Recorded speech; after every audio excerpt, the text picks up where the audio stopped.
Gandang araw mga ka-recipe. Ngayon, magluluto ako ng ginatang bilo-bilo. At eto, gagamit ako ng glutinous flour,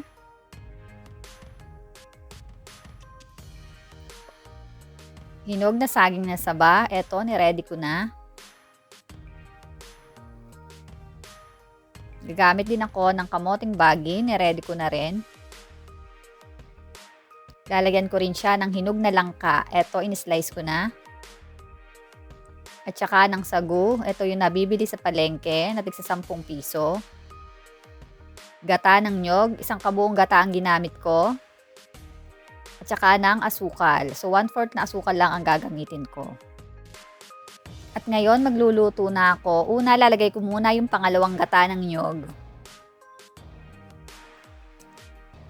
Susunod ko yung 1/4 na asukal. So kalahating kilo po to. So 1/4 lang ang gagamitin ko.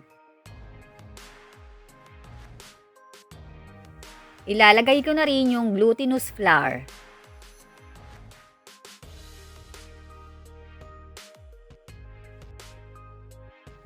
Saka yung kamoting bagin. Ilalagay ko na rin yung saging na saba.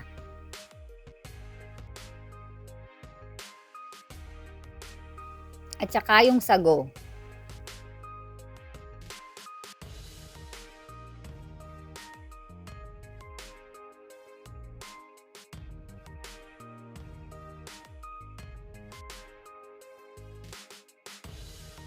At saka ko siya papakuluan.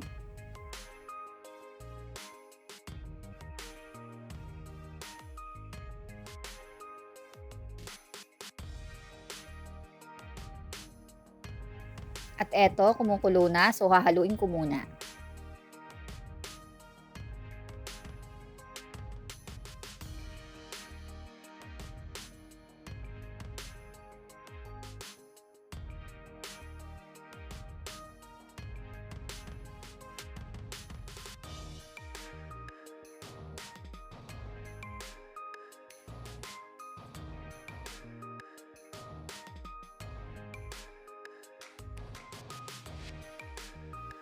Ngayong kulong-kulo na, saka ko ilalagay ang langka.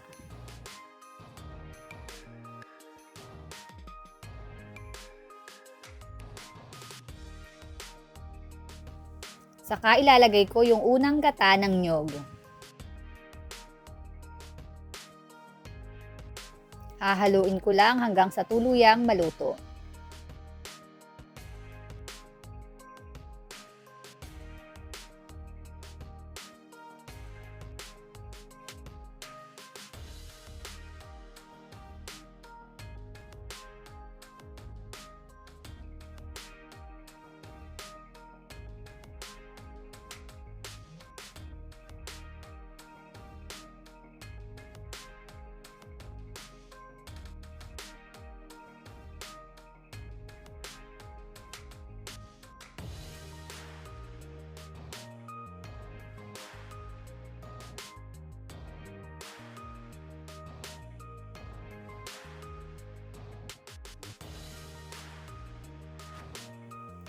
At eto, luto na ang aking ginatang bilo-bilo. Pwede ko na siyang ihain.